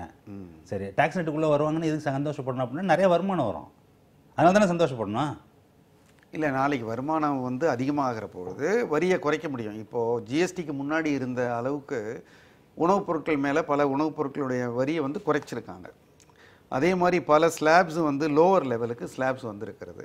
அடுத்த பட்ஜெட்லேயோ அதுக்கு அடுத்த பட்ஜெட்லேயோ இன்னும் இந்த விவரங்களை தெரிந்து கொண்டு இன்னும் சில வரிகள் குறைப்பதற்கான வாய்ப்புகளும் இருக்கிறது. அதே போல் இப்போ இந்த அரசாங்கம் சமீபத்தில் பண்ணியிருக்கிறது வந்து இன்கம் டேக்ஸ் ஸ்லாபை வந்து தள்ளி கொண்டே மேலே கொண்டு போகல, கீழே இருக்கவங்கள ஒரு 5% கட்ட சொல்லியிருக்காங்க. அதாவது டைரக்ட் டேக்ஸை இன்க்ரீஸ் பண்ணுறதுக்கு இவர்கள் வந்து வருமான வரி உச்சரம்பை அதிகரிக்காமல் முதல் ஸ்லாபை வந்து ரேட்டை தான் குறைச்சிருக்காங்க. அதே மாதிரி ரிச்சை டேக்ஸ் பண்ணதும் தைரியமாக பண்ணியிருக்காங்க. ஒரு சூப்பர் ரிச்சுங்கிறதுக்கும் ஒரு எக்ஸ்ட்ரா சர்சார்ஜ் போட்டதும் போட்டிருக்காங்க. சர்சார்ஜ் சார் அதை சர்சார்ஜும் எதுன்னு தெரியுமா? இதெல்லாம் எதுக்குன்னு கேட்டிங்கன்னா நான் சொல்லிடுறேன், சாருக்கு ஒரு பதில் சொல்கிறேன். என்னன்னு கேட்டிங்கன்னா, இப்போ சார் சொல்கிற ஆர்குமெண்ட் எல்லாத்துக்கும் என்னன்னு கேட்டிங்கன்னா, பேப்பர் எப்படி வச்சோம்னு வச்சுங்களேன், என்ன லிஸ்ட்டு போடுவோம். என்னன்னு கேட்டிங்கனாக்கா, ஃபுட்டுக்கெல்லாம் டேக்ஸ் குறைச்சிருக்கோம், இவங்களுக்கெல்லாம் சர்சார்ஜ் போட்டிருக்கோம், நெட்டாக என்ன அப்படின்னு தான் பார்க்கணும். இது வந்து ஐட்டம் வைஸ் டிக் அடிக்கிற விஷயம் இல்லை. இதெல்லாம் பேசுறதுக்கு ரொம்ப நல்லாயிருக்கும். எப்படின்னு கேட்டிங்கன்னா, இப்போ பட்ஜெட் ப்ரெசென்ட் பண்ணும்போது நான் ப்ரெசென்ட் பண்ணுறேன்னு வச்சுங்களேன், இந்த வருஷம் வந்து ரூரல் டெவலப்மெண்ட்டுக்கு வந்து 30,000 கோடியிலேருந்து 50,000 கோடி ஆகிட்டேன். சரி, ரொம்ப சந்தோஷமாக எல்லாம் கை தட்டியிருப்பான். அப்புறம் வந்து பார்த்தா தான் தெரியும் அதில் என்ன நடக்குதுன்ட்டு உள்ள. இப்போது ஃபுட்டுக்கு உண்டான டேக்ஸை குறைச்சிருக்கிறோம் அப்படின்னு நம்ம சொல்கிறோம். சரி, ஃபுட்டுக்காக எவ்வளோ எக்ஸ்பெண்டிச்சர் ஆகுது சாருக்கு தெரியுங்களா? அது ஃபுட் எக்ஸ்பெண்டிச்சர் எவ்வளோ ஒரு பேஸ்கெட்டில், ரிச்சினுடைய பேஸ்கெட்டில் ஃபுட் எக்ஸ்பெண்டிச்சர் 1%. அதில் டேக்ஸ் எவ்வளோ? அதில் அவன் செலவு பண்ணுறதே 1%. பெனிஃபிட் போருக்கு தானே வருது. என்ன போருடைய பேஸ்கெட்டில் 50% ஃபுட்டு. ஆமாம், அவனுக்கு டாக்ஸ் இல்லாம போனா அவனுக்கு தானே அட்வான்டேஜ். சரி, அப்ப என்ன ஆக்சுவலா அந்த அட்வான்டேஜ். ஆனா இப்போ உங்களுக்கு ஹைபிரிட் காருக்கும் மொத்தம் டாக்ஸ் போடல. இல்ல, அந்த 50% அவனுக்கு அதை விட்டுட்டு அவன்கிட்ட ஃபியூல்ல வாங்குறீங்கல்ல. ஆமா, நீங்க இப்ப சொல்றீங்க நாளைக்கு வந்து இதெல்லாம் பார்த்துட்டு அவன் டாக்ஸை குறைப்பான். ஜிஎஸ்டி போடும்போதே பெட்ரோலியம் ப்ராடக்ட்ஸை வெளியில் வச்சுட்டு போகிறான். இல்லை இவங்க வந்து ஆக்சுவலாக பெட்ரோலை நம்ம என்ன சொல்லணும்னா, பப்ளிக் டிரான்ஸ்போர்ட்டை என்டர்டெயின் பண்ணி கவர்மெண்ட்டுக்கு சப்சிடி கொடுத்து கவர்மெண்ட் சப்சிடைஸ் ரேட்டில் பஸ் ஓட்டணும். That will be going to the poor. நீங்க இப்போ 2 வீலர் 4 வீலர்ல இருக்கிற காருக்கும் நம்ம ஏன் சப்சிடைஸ்? மெட்ரோ ரயிலுக்கு முதலீடு அதிகப்படுத்துற காலத்துல வந்து நீங்க பப்ளிக் டிரான்ஸ்போர்ட் சிஸ்டம் சாதாரண மக்கள் பயணம் பண்றதுக்கு வந்து அதிகமாக செலவு பண்ணணும்னு சொல்றீங்க. நிறைய அடிப்படையிலேயே நிறைய தவறு இருக்கு. அதாவது ஒன்று சொன்னாரே, இது சாதாரண மக்கள் பாதிக்கப்படுவார்னு எப்படி சொல்றாருன்னு புரியவே இல்லை. ரெண்டாவது ரொம்ப ரிக்ரெசிவ்னாரு, அதுவும் எப்படி ரிக்ரெசிவ்ல வரணும்னு புரியவே இல்லை. என்ன செஞ்சிருக்காங்க அப்போ சார்? புரியாம எப்படி சார்? கொஞ்சம் சொல்றேன். அதாவது ரிக்ரெசிவ் சொல்லுங்க. இப்போ என்ன பண்ணியிருக்காங்க ஜிஎஸ்டியில், கண்ட்ரி முழுக்க சிங்கிள் டேக்ஸ் வேணும்னு முதல்ல உதவி அட்டன் பண்ணாங்க. சிங்கிள் டேக்ஸ் வரணும்னு மாநில அரசுகள்லாம் வந்தபோது there was difference of opinion. சரி, ஒரு 4-5 ஸ்லாப் உண்டாக்கினாங்க. That is number 1. போக போக கொஞ்சம் காலம் மாதிரி சிலப்போ அது ஒரு டேக்ஸாக திருப்பி மாற வேண்டிய வாய்ப்பு உண்டு. அதில் அதனால் அது ஒன்றும் தவறு இல்லை. ரெண்டாவது, பலவிதமான டேக்ஸில் இன்றைக்கி வந்து ஒரு முன்னாடி என்ன ஆகும், ஒரு சேல்ஸ் டேக்ஸ் இருக்கும், சென்ட்ரல் எக்ஸைஸ் டியூட்டி இருக்கும், வேட் இருக்கும், ஆக்ட்ராய் இருக்கும், ஏகப்பட்ட டேக்ஸஸ் வரும். இப்போ நிறைய பொருட்களை பார்த்தீங்கன்னா முன்னாடி இருந்த டேக்ஸை விட இப்போ நம்ம என்ன கம்பேர் பண்ண என்ன பண்ணுறோம், அன்றைக்கி எங்களுக்கு சேல்ஸ் டேக்ஸ் 7%, இங்கே ஜிஎஸ்டி 8%. அந்த சேல்ஸ் டேக்ஸ் மாத்திரம் இல்லை, பல பொருட்கள் சப்போஸ் டிட்டர்ஜென்ட்ஸ் எடுத்துங்க, இதை எடுத்துங்க, சோப்ஸ் எடுத்துங்க. சோப்ஸுக்கு இப்போ வந்து ஒரு வரி போட்டிருக்காங்கன்னா முன்னாடி இருந்த 18% போட்டிருக்காங்க, முன்னாடி எல்லாம் கூட்டி போட்டால் 27% வருது. பல பொருட்களுக்கு வரி குறைக்கப்பட்டிருக்கு. 81% ப்ராடக்ட்டு 18% கம்மியான வரி தான் இருக்குது. நிறைய வரி யாருக்கு போட்டிருக்காங்க? சிவகாசியை விட்டுடுங்க, அது நான் சொல்லிட்டேன். இப்போ ஆட்டோமொபைல்ஸு, வாஷிங் மிஷின், இது போன்ற பொருட்கள் தான் அபரிகமான ஒரு வரி போட்டிருக்காங்களே வழி. அப்போ இதுவே இல்லை. அதனால் சாமானிய மாணவர்களுக்கு புதிய பர்டன்ஸ் ஒன்றுமே கிடையாது, இல்லை ஒன்றுமே செய்யவே இல்லை. அது தவறு. ரெண்டாவது, டைரக்ட் டேக்ஸு இன்டைரக்ட் டேக்ஸு வந்து கன்ஃபியூஸ் பண்ணிக்க வேண்டிய அவசியமே கிடையாது. இது வந்து it's direct tax GST. Indirect டேக்ஸில் எந்த விதமான மாற்றமும் செய்யவும் இல்லை. அந்த ரேஷியோலாம் அர்த்தமே இல்லை. There is no need to talk that. இப்போ இன்டைரக்ட் டேக்ஸில் என்ன பண்ணியிருக்கோம், இப்போ நம்ம டைரக்ட் டேக்ஸில் என்ன பண்ணியிருக்கோம், இதில் ஐ டெல் யூ இதில் எப்படி வரும்னா, எவ்வளோ விதமான லாபம் வரும்னா, இப்போ நம்ம தமிழ்நாட்டில் ஒரு ஆல்கஹால் ப்ரொடியூஸ் பண்ணுறாங்கன்னு வச்சுங்க, மகாராஷ்டிராலையும் ஆல்கஹால் ப்ரொடியூஸ் பண்ணுவோம். முன்னாடி என்ன இருந்தது, மகாராஷ்டிராவில் ஒரு 17% டேக்ஸ் போட்டிருப்பான், தமிழ்நாட்டில் வந்து ஒரு 25% டேக்ஸ் போட்டுதான் வச்சுங்க.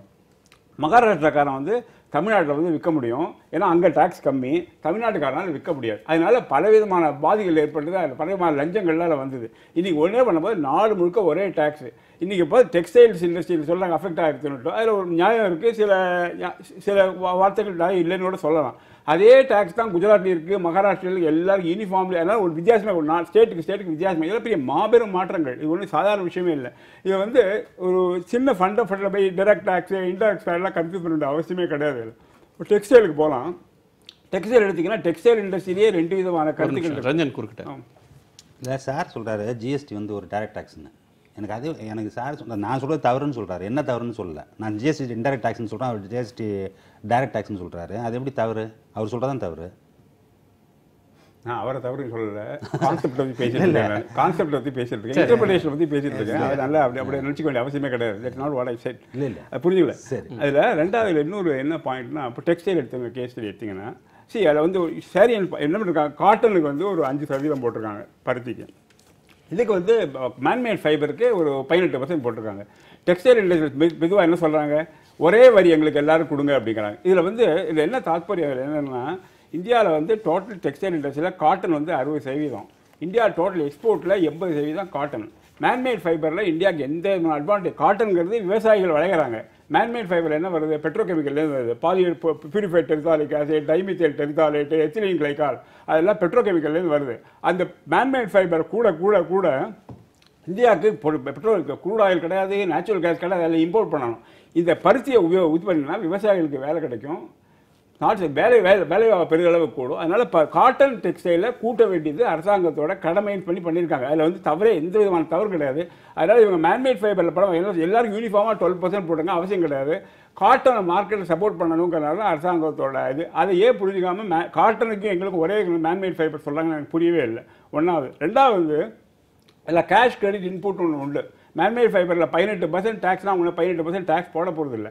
அவங்க இன்புட் டேக்ஸ் இருக்குல்ல, கிரெடிட் எடுத்துக்கலாம். கிரெடிட் எடுத்தால் ரொம்ப அந்த பணியாக குறையும். மூணாவது வந்து சொல்கிறாங்க, ரெண்டு சில கதைகள்லாம் இருக்குது. காட்டன் இருக்குது, சிந்தட்டிக் இருக்குது, பிளெண்டட் காட்டன் ஒன்று இருக்குது. பிளெண்டட் காட்டன் வரும்போது என்ன, சிந்தட்டிக்கும் காட்டன் மிக்ஸ் பண்ணி சிலப்போ காட்டனில் திருத்தனமாக பண்ணுவாங்க. அது நியாயம் அரசாங்கம் வந்து அதை குறித்து கவனிக்கணும். அவங்களுக்கு அரசு போடக்கூடிய வரிகள் சரி, மக்கள் வணிகர்கள் சொல்லக்கூடிய கோரிக்கைகள் புரிதலின்மையில் வருது அப்படி சொல்ல புரிதல் சொல்லவே இல்லை. இதாவது நான் வார்த்தையை ரொம்ப ஜாக்கிரதையாக யூஸ் பண்ணணும். புரிதல் இல்லைன்னு சொல்லவே இல்லை, மிஸ்இன்டர்பிரேஷன். ஜவுளி தொழிலையே சில பேர் ஆதரிக்கிறாங்க, சில பேர் இருக்காங்க. அந்த ஒரு வித்தமாக பார்த்துட்டு என்ன இம்பேக்ட்னு பார்க்கணும். அதாவது மேன்மேட் ஃபைபர் வந்து காட்டனுக்கு எங்களுக்கு ஒன்றா ஆகணும்னா காட்டனை உற்பத்தியை கூட்டணும்னு பார்க்குறாங்க. ஏன்னா மேன்மேடு எம்ப்ளாய்மெண்ட் ஓரியன்ட் இண்டஸ்ட்ரி, அதை வளர்த்தணும்னு பார்க்குறாங்க. அதனால் மேன்மேட் ஃபைபர் வந்து வளர்த்தக்கூடாது, எங்களுக்கு ஒன்றா பண்ணணும்னா இல்லை நியாயம். அது புரிஞ்சுக்கணும், நம்ம புரிஞ்சுக்கணும் இல்லையா. சில ஜவுளி தொழிலில் சில பேர் புரிஞ்சுட்டு இருக்காங்க, ஒத்துட்டு இருக்காங்க, காட்டனை கொடுத்து தவறு இல்லைன்னு சொல்லியிருக்காங்க. சிலர் மேன்மேட் ஃபைபர் ஒன்றா கொண்டு அதான் சொல்கிறேன். அதனால் ஒரு வரி சீர்திருத்தம் அப்படின்றதுல ஒரு பெரிய விஷயம் அப்படின்ற அம்சத்தை சொல்றீங்க. ஒரு இந்தியா முழுமைக்கும் ஒரு பொருளுக்கு எந்த ஊர்ல போனாலும் ஒரே வரி அப்படின்ற ஒரு அம்சத்துல இந்த இது ஒன்றுபடுதுன்றீங்க. நிர்மலா சீதாராமன் மத்திய இணையமைச்சர் ஒரு கருத்தை சொல்றப்ப, விலைவாசி உயரும்னு சொல்ற கருத்து தவறு, விலைவாசி குறைய போகிறது, சேவை கட்டணங்களும் குறைய போகின்றன அப்படின்ற கருத்தை சொல்றாங்க. உலகம் முழுவதும் ஜிஎஸ்டி எந்த நாடுகள்லாம் அமல்படுத்தப்பட்டுச்சோ அங்க குறுகிய காலத்துக்காவது விலைவாசி உயர்ந்துதான் இருந்திருக்கு. இந்தியாவில் என்ன நடக்க போகுது? என்னுடைய கருத்தும் வந்து குறுகிய காலத்தில் விலைவாசி உயரும் தான் நினைக்கிறேன். விலைவாசி உயர்வதற்கு 2-3 இன்புட்ஸ் இருக்குது. ஒன்று வந்து சப்ளை சைடு. இப்போ இந்த கன்ஃபியூஷன்ஸ்னால சிறு ஆட்கள் ப்ரொடக்ஷனை நிறுத்திடலாம், சப்ளை குறையலாம். அல்லது இந்த ஜூலை மாதம் முழுக்கவே இந்த கணக்கு கொடுக்குற குழப்பங்கள்லேயே வியாபாரங்கள் சுணங்கி விடலாம். அல்லது இந்த ஜூன் மாதம் நம்ம க்ளோசிங் ஸ்டாக்கை கையில் வைத்திருந்து இந்த புது வரியில் என்ன குழப்பம் வருமோ என்று அஞ்சி, அதனால அவர்கள் வந்து கையில் இருக்கிறத பல பேர் இப்போ டிஸ்கவுண்ட்டில் விற்கிறத பார்க்குறோம், சில பேர் ஸ்டாக்கிஸ்ட்டுக்கிட்டேருந்து வாங்கிக்கிறதே குறைச்சிக்கிறத பார்க்குறோம். ஆக இந்த டிரான்சிஷன் பீரியடில் ஒரு பொருள் பற்றாக்குறை வருவதற்கான ஒரு சின்ன ஆபத்து ஒன்று இருக்கிறது. இது வரைக்கும் அது பெருசாக தெரியலை, இல்லாமல் போயிட்டால் நல்லது. அதன் காரணமாக ஒரு சின்ன இன்ஃப்ளேஷன் இருக்கலாம். இந்த அட்ஜஸ்ட்மெண்ட்டில் இன்ஃப்ளேஷன் வரலாம். மற்றபடி பேஸ்கெட் ஆஃப் கூட்ஸில் இவங்க சொல்கிறது இன்ஃப்ளேஷன் நம்ம எந்த நம்பரை மெஷர் பண்ணுறோமோ அந்த நம்பர் அதிகமாகாத அளவுக்கு தான் இவர்கள் வந்து பெரும்பாலான பொருட்கள், இப்போ ஐயா சொன்னது மாதிரி மொத்த பொருட்களில் 81% பொருட்களுடைய விலை வந்து குறைந்து தான் இருக்குன்னு. இன்னொன்று நான் பார்க்குற ஒரு நல்ல விஷயம் வந்து, இப்போ சர்வீஸ் டேக்ஸ் நிறைய பேர் கட்டுறாங்க, ஆனால் அந்த சர்வீஸ் டேக்ஸு கிரெடிட் எடுத்துக்க முடியலை. ஏன்னா அவங்க அதே மாதிரி ஒரு சர்வீஸ் டேக்ஸ் இன்புட் இருந்தால் தான் அதை எடுக்க முடியும், 2 சைடும் ஃப்ளோ இருந்தால். இப்போ ஜிஎஸ்டிங்கிற முறையில் இவங்க எக்ஸைஸ் டியூட்டியும் இதையும் ஒன்று சேர்த்துட்டது காரணத்தினால செலுத்துகிற வரியை திரும்பி வாங்கிக்கிறதுக்கு இது எல்லாம் ஒரே கப்புக்குள்ளார போடுறதுனால இது வரைக்கும் நமக்கு சர்வீஸ் டேக்ஸ் இன்புட் கிரெடிட்லாம் இல்லாமல் இருந்திருக்கும், அதெல்லாம் வரும். ஆக இது ஒழுங்காக இந்த வியாபாரம் செய்பவர்கள் அவர்களுக்கு கிடைக்கிற வரி மிச்சத்தை விலைவாசியில் காண்பிக்கிற பட்சத்தில் இன் லாங் டேர்ம் என்று குறைய வேண்டும் என்று எதிர்பார்ப்பு இருக்கு.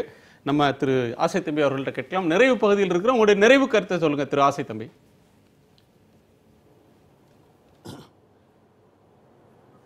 இப்போ பட்டாசு தொழில் வந்து மற்ற தொழில் மாதிரி இது வந்து மற்ற தொழிலேருந்து ஒரு வித்தியாசமான தொழில்.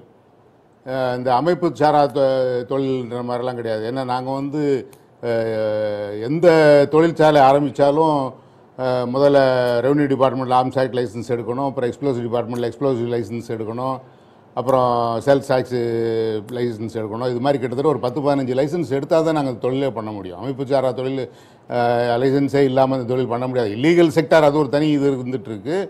ஆனால் தொழில் பண்ணுறது வந்து நாங்கள் லைசன்ஸ்லாம் எடுத்து கரெக்டாக தான் பண்ணிகிட்ருக்கோம். எங்கள் தொழிலாளர்களுக்கு வந்து இஎஸ்ஐ, பிஎஃப், இன்சூரன்ஸு எல்லாமே பண்ணிகிட்ருக்கோம். இது சிவகாசியில் வந்து கிட்டத்தட்ட 850 தொழிற்சாலைகள் இருக்குது. 850 தொழிற்சாலைகளில் ஒரு 250-300 தொழிற்சாலைகள் வந்து மாவட்ட அதிகாரிகளால் கொடுக்கப்படும் சிறு தொழில்கள். மிச்சம் உள்ள ஒரு 500 தொழிற்சாலை வந்து எக்ஸ்ப்ளோசிவ் டிபார்ட்மெண்ட், அதாவது பெசோன்னு சொல்லி நாக்பூரில் ஹெட் ஆஃபீஸ் இருக்குது. சென்னையில் அதோடைய அடுத்து joint chief controller of explosive office இருக்குது. அவங்க 2 பேரும் கொடுக்குற லைசன்ஸில் பண்ணிக்கிட்டு இருக்கோம். இது வந்து அந்த குவான்டிட்டியை வச்சு லைசன்ஸை பிரிக்கிறாங்க. ஆனால் எல்லாருமே நாங்கள் வந்து இந்த லைசன்ஸ் இல்லாமல் இந்த தொழிலே பண்ண முடியாது. எனவே இதில் வந்து இந்த டாக்ஸ் ஏவேஷன் அதுன்றது வந்து அந்த மாதிரி பிரச்சனைகள் வர்றதுக்கு சான்ஸே கிடையாது. நாங்கள் வந்து ஜிஎஸ்டிக்கு எதிராகவும் கிடையாது. நாங்கள் ஜிஎஸ்டியை வரவேற்கதான் செய்கிறோம். ஒரே நாடு ஒரே வரின்றது அந்த தத்துவத்தை பார்க்கும்போது நாங்கள் ஜிஎஸ்டியை வரவேற்கதான் செய்கிறோம். ஆனால் இந்த கையால் செய்யப்படும் கைத்தொழிலுக்கு 28% வரின்றது வந்து மிகவும் அதிகபட்சம் என்றுதான் எங்களுடைய கோரிக்கையாக. நன்றி திரு அசோக். நன்றி திரு முருகன், உங்களுடைய நிறைவு கருத்தை சொல்லுங்க.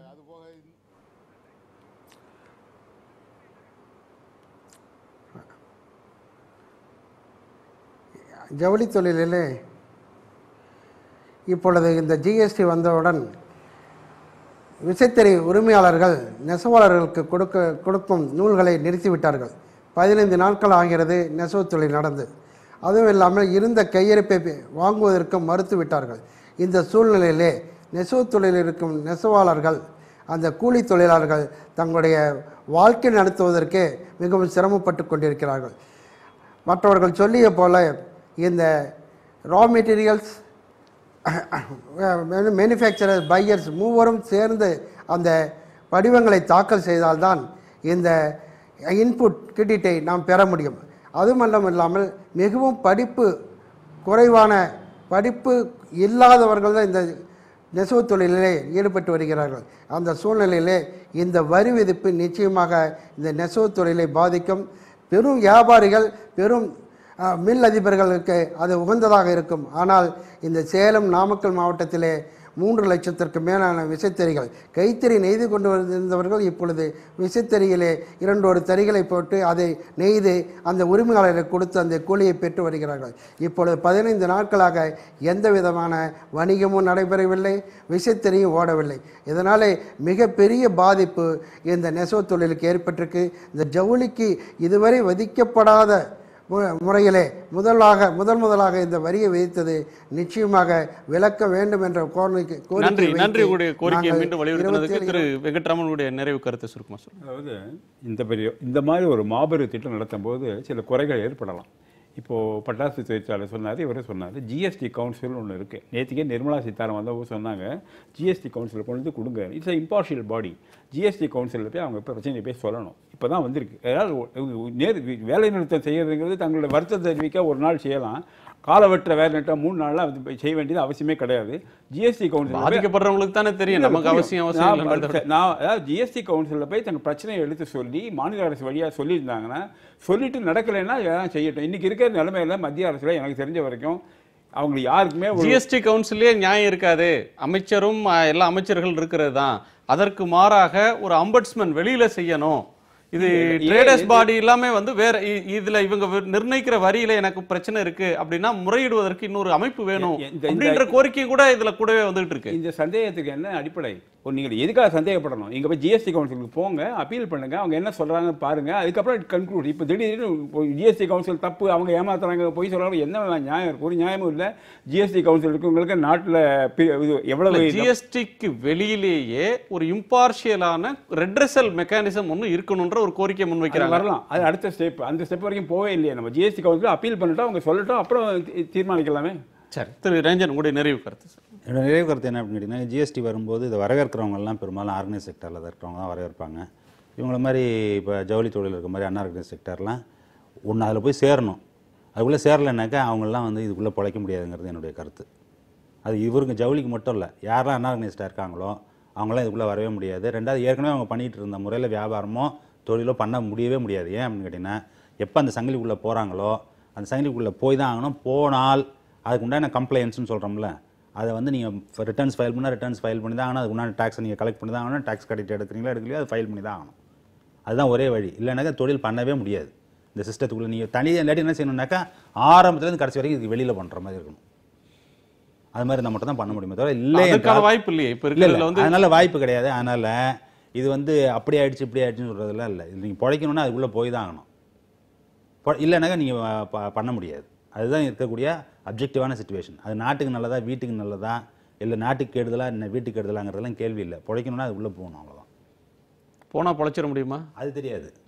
ஏன்னாக்கா எப்படியும் இந்த ஸ்ட்ரக்சர் எப்படி இருக்குது அப்படின்னு கேட்டிங்கனாக்கா ஆர்கனைஸ்டுக்கு தான் ஃபேவராக இருக்குது. ஏன் அப்படின்னு கேட்டிங்கன்னா 3 விஷயம். முதல்ல வந்து நீங்கள் வந்து அதுக்கு உண்டான சிஸ்டம் உங்கள்கிட்ட இருக்கணும். இது அந்த ரிட்டர்ன்ஸை கரெக்டாக ஃபைல் பண்ணுறது, ஆரம்பத்தில் கடைசி வரைக்கும் அவனோட வியாபாரம் பண்ணுறது, யார் அந்த இதுக்குள்ளே நெட்டுக்குள்ளே இருக்கிறவனோட வியாபாரம் பண்ணுறது, அப்படிலாம் பண்ணால் மட்டும்தான் நீங்களும் தப்பாளிக்கலாம். இப்போ எப்படின்னு கேட்டிங்கன்னா ஒருத்தன் பிழைக்கிறது இல்லை, கலெக்டிவாக தான் பண்ண முடியும். அதை இப்போ வரி ஆலோசகர்கள், கணக்கு எழுதுறவங்க, அதனால தான் கம்ப்யூட்டர் விற்கிறவங்க, அப்புறம் வரி வசூல் பண்ற அதிகாரிகள், இப்படி பலதரப்பட்டவங்க காட்டுல மழை. அதுதான் வந்து கவர்மெண்ட் என்ன கிளைம் பண்றாங்க அப்படின்னு கேட்டீங்கன்னா, இந்த ஜிஎஸ்டி அமல்படுத்துறதுனால இத்தனை லட்சம் பேருக்கு புதிய வேலை வாய்ப்புகள் உருவாகும்னு காமர்ஸ் மினிஸ்டர்லேருந்து சொல்றாங்க. அது சார் வந்து இல்லைன்னு சொல்லலாம், அது யாரை காப்பாற்றுறதுக்கு அவர் சொல்றாருன்னு எனக்கு தெரியாது. மினிஸ்ட்ரி சொல்றதே அதுதான், இத்தனை லட்சம் பேருக்கு புதிய வேலை வாய்ப்புகள் வரும். சரி, இறுதி கருத்து எல்லாருமே சொல்லுங்க. ஒரே ஒரு செகண்ட். 20 லட்சம் turn over annual turn over கீழே இருக்குங்க ஜிஎஸ்டி வரி கட்ட வேண்டாம். 50 லட்சம் டேர்ன் ஓவர் கீழே இருக்குங்க 2% கட்டினா போகிறோம். அவங்களுக்கெல்லாம் கம்ப்யூட்டரும் தேவையில்லை, ஒன்றும் தேவையில்லை. சார் சொல்றது என்ன தெரியுமா, சார் சொல்றது வந்து இண்டிபெண்டன்டா தொழில் பண்ணும்போது மட்டும்தான். ரைட்டா? இப்போ இவங்க சொல்லக்கூடிய தொழில்கள் எல்லாம் இண்டிபெண்டன்ட் தொழில்களே கிடையாது. சங்கலி தொடர்ல ஏதோ ஒரு இடத்துல சப்ளை பண்றவங்க கேட்டீங்கன்னா சப்ளைலயோ அல்லது வந்து ப்ராடக்ட் நீங்க ப்ராசஸ் பண்றதுலயோ அல்லது மார்க்கெட் பண்றதுலயோ நீங்க போய் அதுலயே உனக்கு இணைஞ்சு தான் செய்வீங்க. இணைஞ்சு செய்யாம நீங்க வந்து ஒரு கோயம்புத்தூர்ல ஒரு பம்ப் செட் பண்றீங்கன்னு வச்சுங்க, நீங்க அங்கேயே ரா மெட்டீரியல் நீங்களே பண்ணி நீங்களே செஞ்சு பம்ப் செட்டை நீங்களே கொண்டு மார்க்கெட் விற்ற முடியுமா? அது மேல விற்க முடியாது. யாராவது ஒரு வணிகர்கிட்ட கொடுத்தீங்கன்னா இந்த வலைக்குள்ள நீங்க வரணும்ன்றீங்க. கண்டிப்பா. எங்க எந்த பாயிண்ட்ல அந்த தொழிலுடைய எந்த பாயிண்ட்ல நீங்க அதை போய் தொட்டீங்கன்னாலும் இதுக்குள்ள வந்துதான். இப்போ ஒரு சந்தேகம் சில பேருக்கு இருக்குது. அதாவது 20 லட்சத்துக்கு கீழே நம்ம வியாபாரம் செய்து ஜிஎஸ்டிஎனுக்குள்ளார போகாமல் இருந்தால் நம்முடைய வியாபார வாய்ப்புகள் குறைந்துடுமா, ஜிஎஸ்டிஎனுக்குள்ளார போனவங்க நம்மக்கிட்ட வியாபாரம் செய்ய தயங்குவார்களா என்ற ஒரு கேள்வி இருக்குது. அதே மாதிரி நாம் வந்து இந்த காம்போசிட் ஸ்கீமில் 75 லட்சம் ரூபாய்க்கு நான் வந்து ஒரு குறிப்பிட்ட அளவு மட்டும் வரியை கட்டிட்டு ஜிஎஸ்டியினுடைய தலைவலிகளை எல்லாம் தவிர்த்து விடலாம் என்று நினைச்சா எனக்கு வியாபாரம் குறையுமா என்று. நேரடியான பதில் வந்து அவர்கள் தனியாக இயங்கலாம், தனியாக செய்யலாம். அதற்கு வந்து சட்டத்தில் இடம் இருக்கிறது. அவர்களுக்கு வந்து வரியே போட போகிறதில்ல, அதனால் அவரிடம் இன்புட் கிரெடிட்டோ அவரிடம் வியாபாரம் செய்கிற ஜிஎஸ்டிஎன்னாலுக்கும் பாதிப்பு ஏற்படாது.